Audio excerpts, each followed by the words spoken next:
Hi, my name is Bart. I live in Norfolk, Virginia, at the mouth of the Chesapeake Bay on the Atlantic Ocean. We're home to the largest naval base in the world, and we're the third largest port on the East Coast. Our city depends on the sea. The problem is, climate change is raising the sea level and raising it so fast that within a generation, the ground I'm standing on here at Town Point Park will be underwater for at least a few hours every day. So, what should we do? First, let's get some idea of how much sea level rise over the last century has affected the city. To start, I found historical information for sea level rise in Norfolk. This is data from Sewell's Point, right where the naval base is located.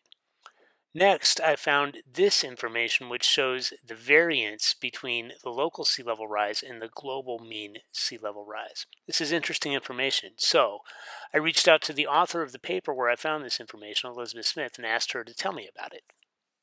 Yeah, this region is experiencing an accelerated sea level rise because of the effects of the glacial rebound. So the land is subsiding at the same time that the sea level is rising because of these thermostatic effects, warming of the oceans.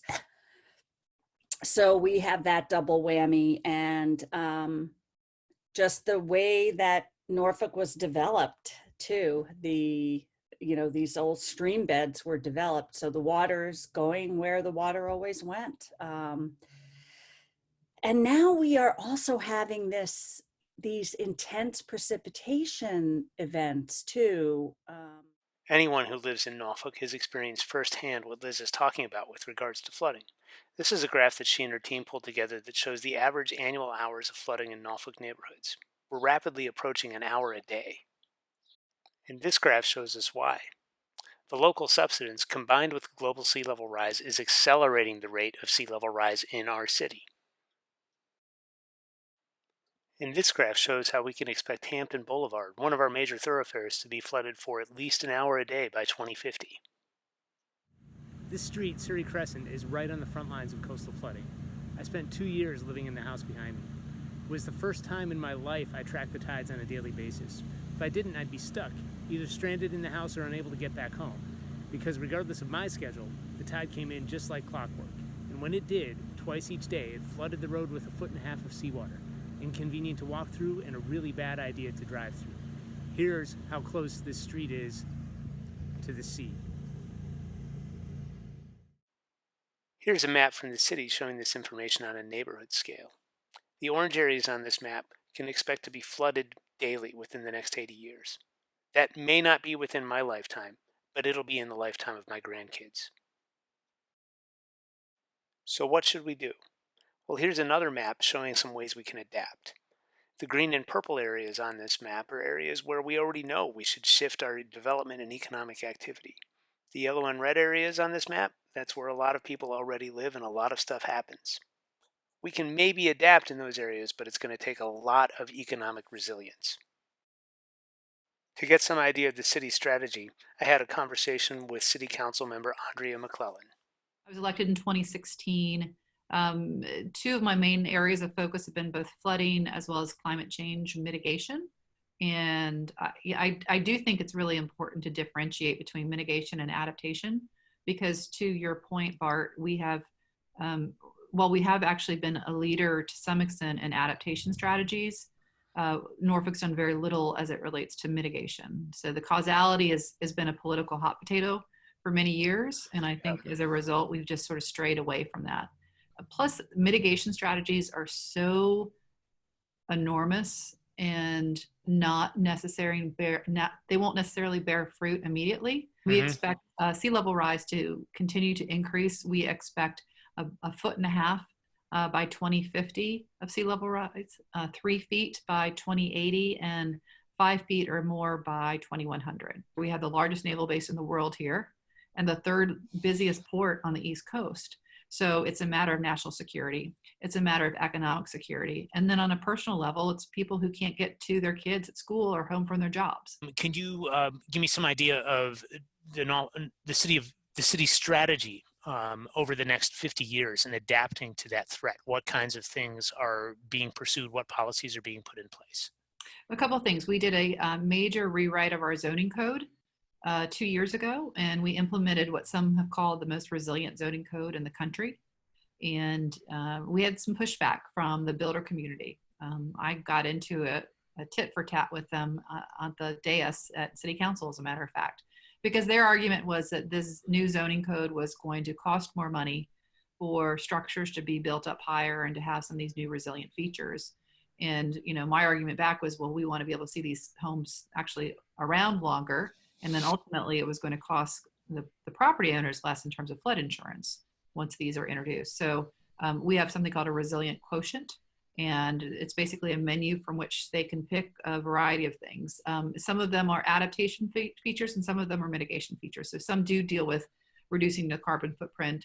Others deal with stormwater retention, raising HVAC and infrastructure units, that the house itself is raised, bioswales, rain barrels, rain gardens, pervious pavers. It's a variety of things along those lines. So certainly zoning, and then also in terms of requirements of where you are located, where you can build and where you can't build. So if a building is going to happen onto a property that hasn't been developed, they have to, the new, once the property is there, it has to show that it improves stormwater retention by 25%.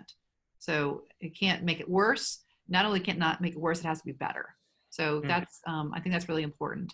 The city also went through an exercise called Vision 2100, where it did a planning process with the entire city to try and understand where we're going to be in 2100 and where do we, you know, what areas need to be protected. And not that we're necessarily going to completely retreat, but, you know, we need to start thinking about where we're going to be. So where are the high and dry areas? Talking with Andria was really great, but I was curious for another perspective. So I reached out to Skip Stiles of Wetlands Watch.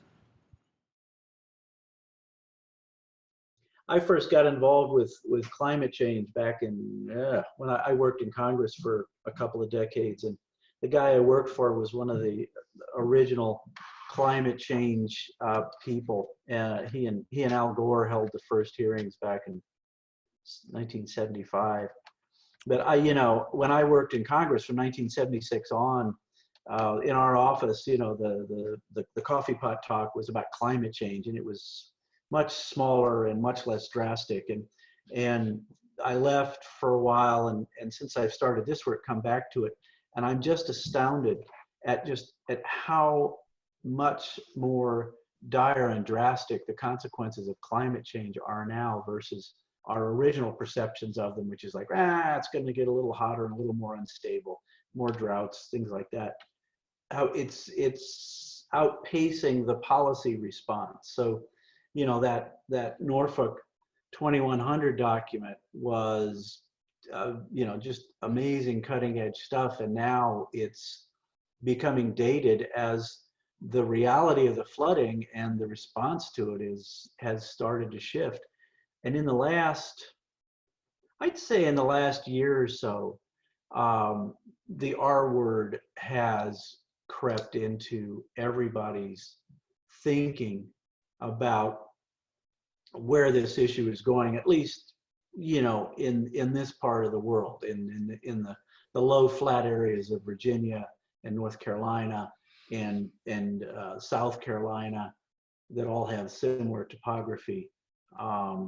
When you look at the reality of the sea level rise projections, and then you stack the occasional storm on top of that, it really stretches the imagination to see how any sort of a resilience strategy or an adaptation strategy doesn't involve removing people from properties that really are not going to be usable, or that, more importantly, I think for local governments, become such a drain on their tax base that it makes more sense just to buy out those properties and have done with it. Some of this adaptation work can actually be seen as counterproductive because you're masking the risk signals that would cause people in ones and twos to begin to depopulate some of the worst affected areas.